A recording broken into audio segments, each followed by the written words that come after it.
Olá, nossa dupla irá falar sobre a arquitetura colonial brasileira. Este período arquitetônico vai da chegada dos portugueses até o momento da independência do Brasil. Vamos falar um pouco sobre os dados históricos. A arquitetura colonial brasileira é identificada como aquela que é construída em todo o Brasil desde 1500, ano do redescobrimento, pelos portugueses, até a independência em 1822. Por volta de 1530, os portugueses passaram a residir no Brasil, e com isso começaram a construção de edifícios comerciais, para a venda de pau-brasil, escravos e etc. Essas edificações eram construções precárias.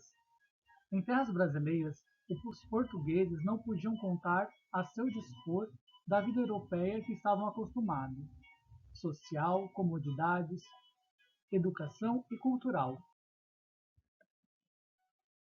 Assim se iniciou um novo momento, uma nova realidade criada a partir de três origens distintas: África com os negros, Brasil com os índios e Portugal com os brancos. Com este novo local para ser habitado, foi nutrido um programa de necessidades que veio a se tornar o fator que determinara a composição arquitetônica dos espaços formados a partir de então.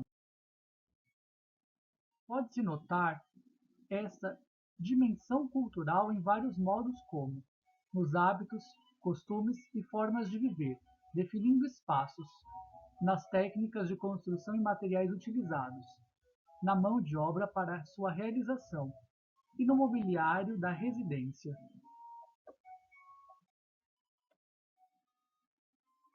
A influência indígena. A colaboração do índio na criação do espaço habitacional é limitada em termos de técnicas construtivas.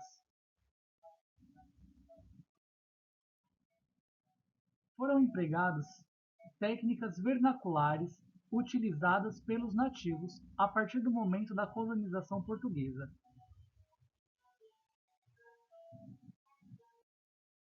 Classificação para a forma e organização das aldeias. Casas unitárias. Toda a tribo vive sob o mesmo teto. Aldeias formadas por várias construções. Circulares. Círculos fechados. Dois semicírculos em forma de árculos circulares. Retangulares, com as casas dispostas em torno do pátio com forma de U, e lineares, fileiras de casas alinhadas às margens de um rio.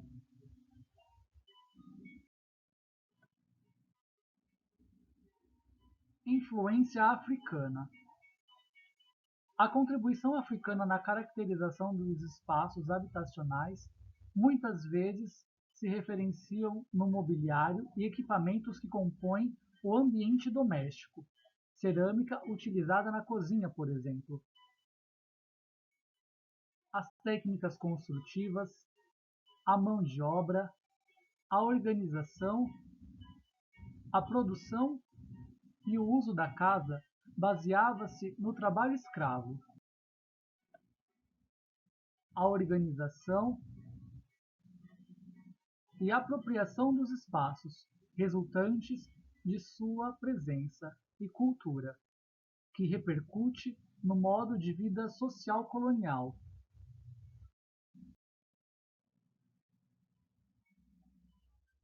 A influência portuguesa. Eram eles os colonizadores. A classe social econômica superior possuía situação privilegiada em relação ao domínio e poder, e era detentor de uma cultura mais elaborada. Apenas características e elementos arquitetônicos nós vamos falar sobre.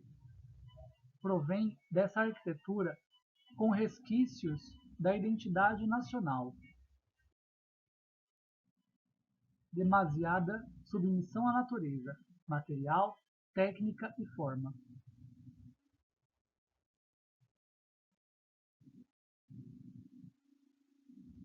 Aplicação de tecnologia artesanal antiga, volumetria fortemente marcada e formas bem definidas, norte e sul português.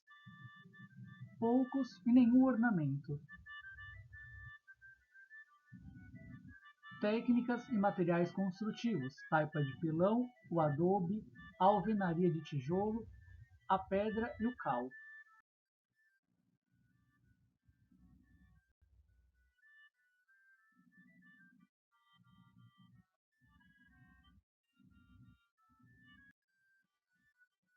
A arquitetura urbana. De característica mais simples e austera, aparece com um diferencial das edificações religiosas.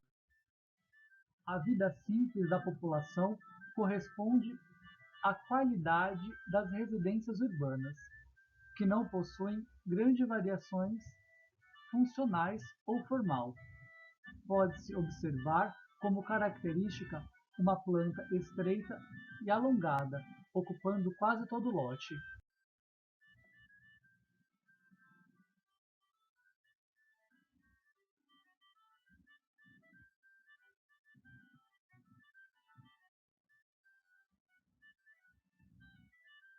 Os edifícios civis.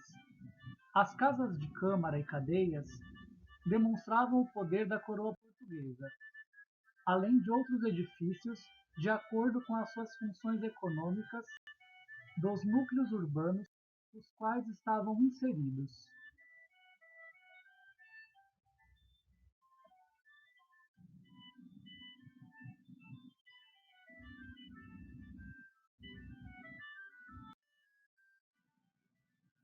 As construções rurais. A atividade agrícola contribuiu para a criação de tipologias rurais com características próprias, como os complexos de engenho, casa grande, senzala e capela, confirmando a estrutura social baseada na monocultura da base escravocrata.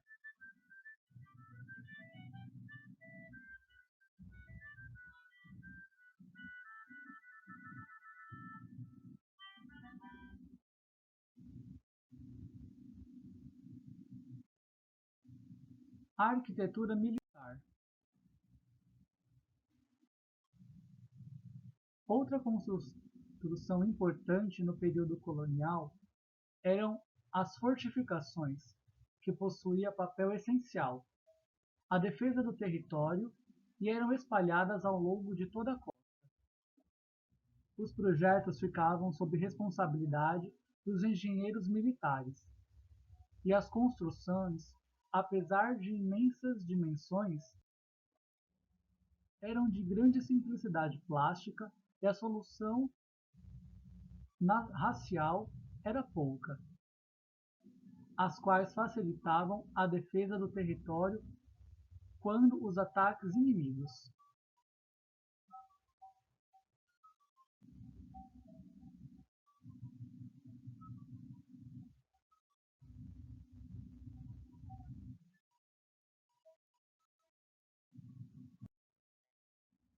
A arquitetura religiosa. A pluralidade nos arranjos arquitetônicos das igrejas contém suas origens no que era determinado pelas ordens religiosas, jesuítas, franciscanos, carmelitas e beneditinos, que geram maior complexidade funcional quando associados aos conventos e aos colégios. A autoria dos edifícios religiosos é, acima de tudo, de origem erudita, religiosos, arquitetos ou engenheiros militares. Em alguns casos, nos lugares mais longínquos, como as fazendas mais afastadas das cidades, as igrejas e capelas são de autoria da população que ali habitava.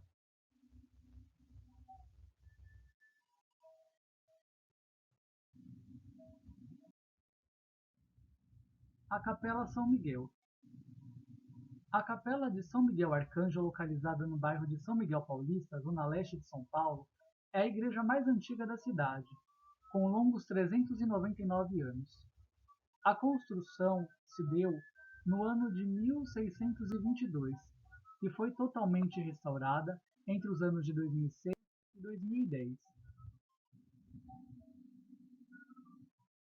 Para que possamos nos localizar no tempo, é preciso retornar aos primeiros anos da cidade de São Paulo, mais precisamente ao ano de 1560. Naquele ano, os índios guaianazes se desentenderam com os colonizadores da recém-criada vila de São Paulo de Piratininga. Liderados Piquerobi, irmão do cacique Tibiriçá, que era aliado dos padres jesuítas e um dos fundadores das cidades, eles percorreram o trajeto de aproximadamente 20 quilômetros até o lado leste e fundaram uma nova aldeia, dando-lhe o nome de Ururaí.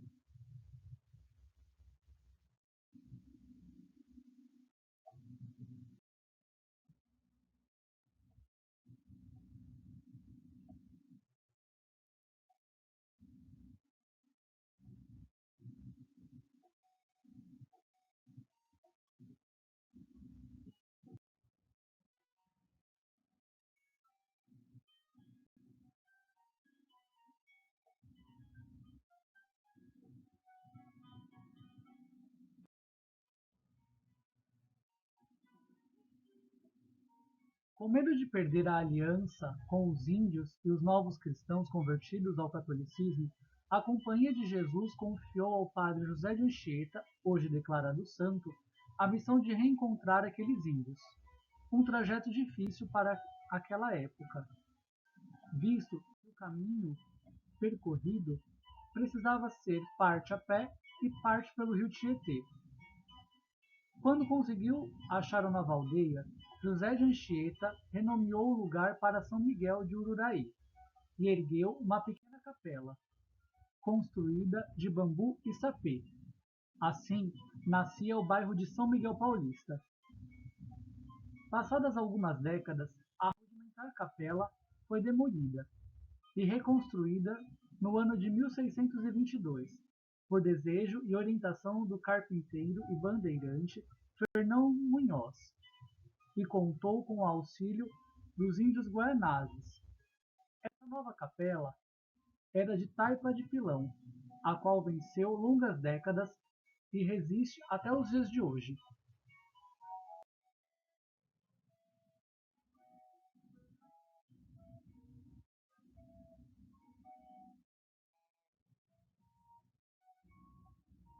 Restauro.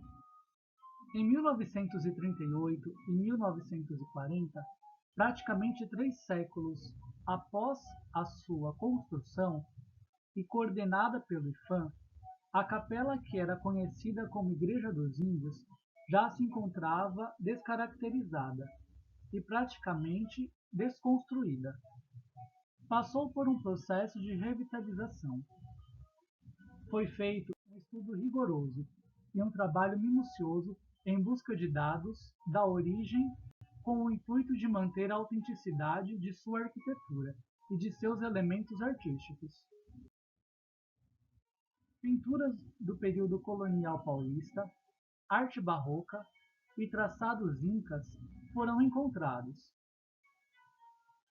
A recuperação inclui ainda o resgate de peças e ornamentos de madeira vendidas a antiquários.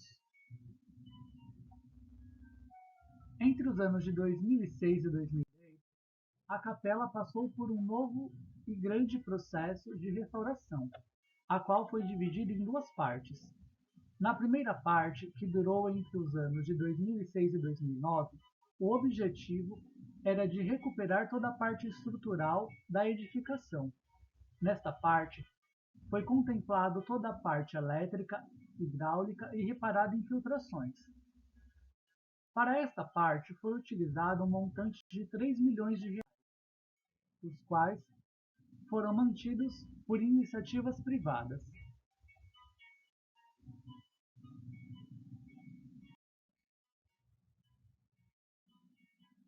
Em paralelo a esta parte, uma equipe de arqueólogos e historiadores que se dedicaram a buscar fatos, documentos e registros com a finalidade de manter a primeira vez a igreja como ela foi construída anteriormente, garantindo assim a sua originalidade. No Vaticano, foram descobertas cartas que José de Anchieta enviou a outros jesuítas, que colaboraram e contaram como foi erguida a primeira capelinha e como surgiu o primeiro povoado. A carta mais antiga encontrada foi escrita no ano de 12 de outubro de 1561. Todo este material pôde auxiliar o bispo da diocese de São Miguel Paulista, Dom Manuel Parrado Carral, e o vigário da Catedral de São Miguel, que administra a capela, a vislumbrar a criação de um museu. Nascia, assim, a segunda parte do projeto, a qual teve um orçamento de R$ 2.800.000 e teve início em 2009.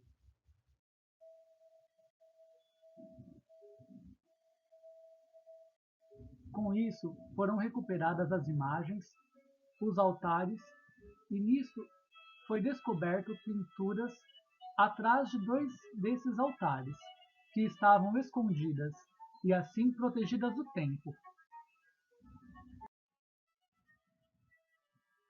Fato que causou uma grande surpresa e importante descoberta para a equipe que foi envolvida em toda aquela descoberta.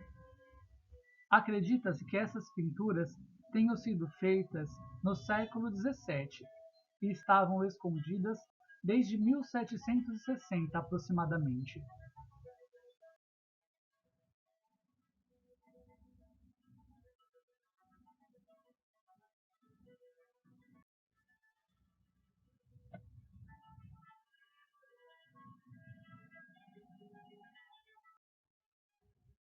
Por determinação do IPHAN e dos órgãos de proteção ao patrimônio, essas pinturas foram novamente escondidas atrás dos altares, com a finalidade de preservá-la das intempéries do tempo. Porém, antes de serem novamente cobertas, todas foram fotografadas para que pudessem ser vistas pelos visitantes do museu. Para alguns elementos que estavam danificados, foi preciso fazer a substituição, porém buscou-se mostrar o que era original e o que era novo, e o que havia sido substituído, o que foi removido. O piso foi praticamente todo trocado, visto que o original já não era possível reaproveitar em praticamente nada. Foram feitos mais de 6.000 blocos de tijolos em formas de madeira e alisadas com a mão. Para isso foi feito uma grande busca por olarias que pudessem fazer este tipo de trabalho, visto que praticamente não há mais nenhum que faça este tipo de trabalho artesanal.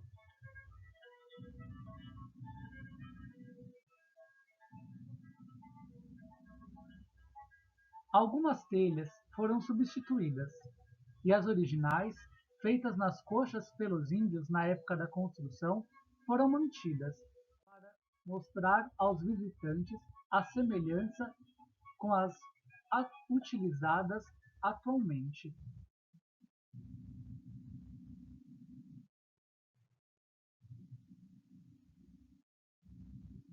Foram expostos no museu uma antiga imagem de São Miguel Arcanjo, provavelmente do século XVII. Esta imagem de madeira causa grande admiração por retratar o arcanjo como pescador de almas, que as retira do purgatório e as leva ao céu, diferente da imagem conhecida atualmente, sendo retratada o arcanjo como um guerreiro.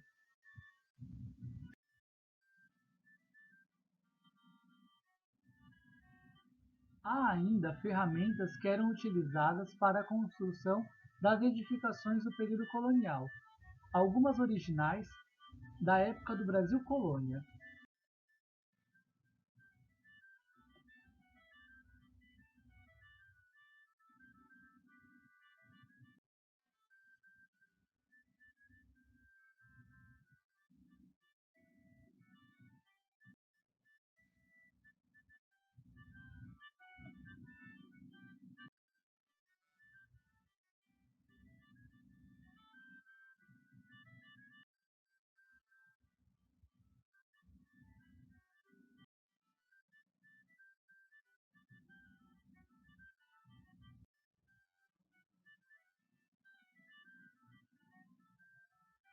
Atividades religiosas da capela. Todos os sábados há missas celebradas pelo bispo emérito. Os casamentos e os batizados podem ser realizados mediante agendamento prévio na catedral. A visita guiada. Para que possa ser visitado o Museu da Capela de São Miguel Arcanjo, é necessário agendamento prévio.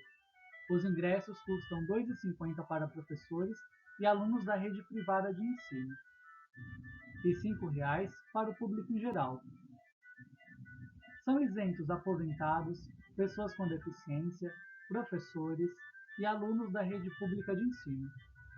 No máximo, é permitido 4 pessoas por visita, e os horários são às 13h20, 14h20, 15h20 e 16h20, de terça-feira a sábado. A visita tem duração de 30 minutos.